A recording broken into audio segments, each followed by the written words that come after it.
नमस्कार दोस्तों, आज बात करेंगे कि दूसरे भाव का स्वामी अगर दूसरे भाव में होगा तो क्या रिजल्ट देगा।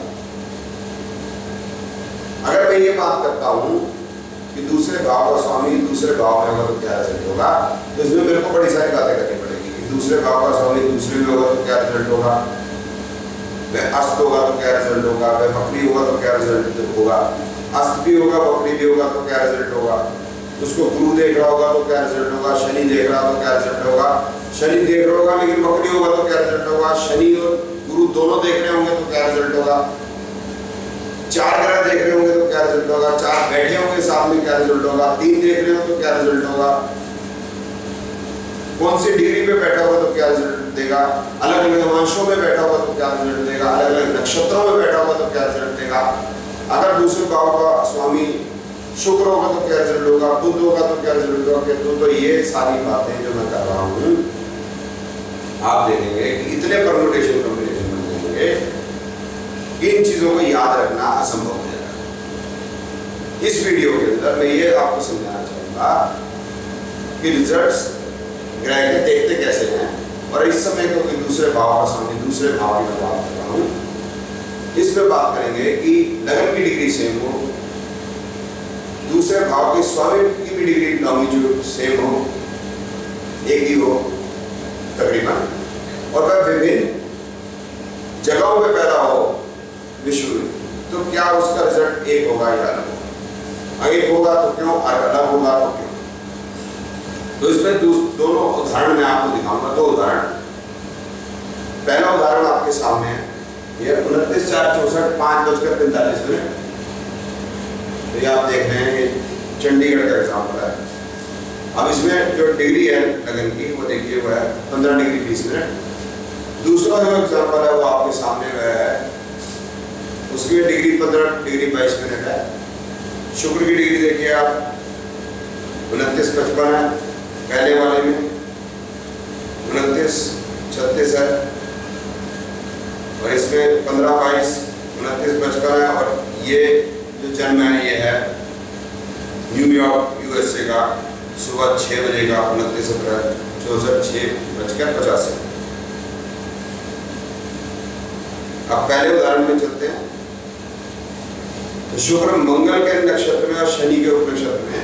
तो शुक्र जो है दूसरे 7वें का स्वामी है, दूसरे भाव में बैठा है। मंगल 1 और 8 का स्वामी है, 12वें भाव में बैठा है, और शनि जो है 10वें 11वें का स्वामी 11वें भाव में बैठा है। तो इसके क्या रिजल्ट होंगे इस मंगल के, नाड़ी ज्योतिष के अनुसार उपनक्षत्र सबसे बली, नक्षत्र उससे कम बली और ग्रह उससे भी कम बली। तो आप देख रहे हैं कि ये 1-8-12 मतलब स्वास्थ्य के लिए अच्छा नहीं है, 10-11 काम धंधे के लिए कुछ बेहतर है। 8-12 जो भाव है वो 10-11 को का पूरी तरह फल देते रोकेंगे। 7-8-12 उससे का है। अब दूसरे एग्जाम्पल में देखते हैं, न्यूयॉर्क के एग्जाम्पल में। तो इसमें 2-7-1-8-12 11-12, यहाँ 10 की जगह 12। ये क्यों है?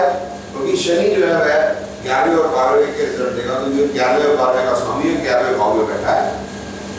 और 1-8-12-12 इसमें सेहत की जो बात हम कर रहे हैं, स्वास्थ्य की बात कर रहे हैं, ये पहले वाले जो उदाहरण है उससे और ज्यादा खराब। और काम धंधे की बात करें तो काम धंधे में तो बिल्कुल खराब है, क्योंकि उसमें 10वां भाव का, इसमें 12वां भाव आ गया। गुस्सा इसमें भी बहुत है, लेकिन उसके बाद उसमें बचाव नहीं। हेल्थ इसमें खराब है, हेल्थ में बहुत बचाव नहीं है। पहले वाले जो एग्जाम्पल है उससे इसमें स्वास्थ्य और खराब है। ये क्यों हुआ? क्योंकि इसके अंदर चलित डिफरेंट है। तो आप देखिए दोस्तों कि लगन की डिग्री सेम है, ग्रह की डिग्री भी एक है, नक्षत्र उपनक्षत्र भी वही है, जाहिर सी बात है, क्योंकि फिर भी रिजल्ट बदल गया। तो अगर आप नाड़ी ज्योतिष से करते हैं तो आप देखते हैं कि आपको लंबी लंबी बातें नहीं सुननी पड़ती, लंबी बातें नहीं पढ़नी को याद करनी पड़ती। आप सिर्फ जो है नक्षत्र उपनक्षत्र देखते हैं, उनके भावों को आप देखते हैं, भावों के जो आपको रिजल्ट है वो पता ही है, उसको जरा सा एप्लीकेशन करेंगे तो आप पाएंगे कि आप सटीक प्रेडिक्शन कर सकते हैं। और अगर आपको फार्मूले भी अगर याद हो जाएंगे नाड़ी ज्योतिष के, जैसे 7-8-12 गुस्से का, 1-8-12 स्वास्थ्य में खराब है तो क्या खराबी देता है, तो आप देखेंगे कि आपकी प्रेडिक्शन की जो एक्यूरेसी है वो 100% जा सकती है। जबकि आप अगर ट्रेडिशनल सिस्टम से देखेंगे, जिस तरह से पुस्तकें लिखी हैं या जिस तरह से बात करते हैं दूसरे भाव का स्वामी क्या रिजल्ट देगा, तो आप देखेंगे कितने परम्यूटेशन कॉम्बिनेशन है कि दूसरे के ही याद करने मुश्किल हो जाएंगे।